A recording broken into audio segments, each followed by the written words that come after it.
तुमची पत्नी तुमच्या विरुद्ध डोमेस्टिक व्हायलन्सची केस करून घरामध्ये राहण्याची परवानगी मागते, घरामध्ये थांबण्याची परवानगी मागते, घरामध्ये येण्याची परवानगी मागते, तिथून बाहेर काढू नये म्हणून परवानगी मागते.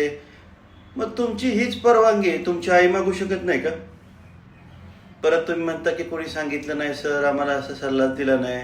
घ्या ना मग, येलो तुमची आई डोमेस्टिक व्हायलन्सची केस दाखल करून माझ्या या घरात हिने राहू नये कारण की हिच्यापासून मला धोका आहे अशी विनंती तिच्या डीव्ही केसच्या आधी पण करू शकते, नंतर पण करू शकते. तुमचे हात बांधलेत कोणी ते मला माहीत नाही. उलट तुमच्या आईला तर 2 पर्याय आहेत.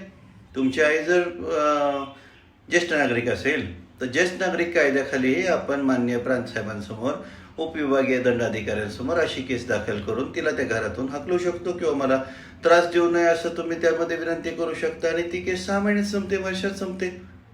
करा तरी.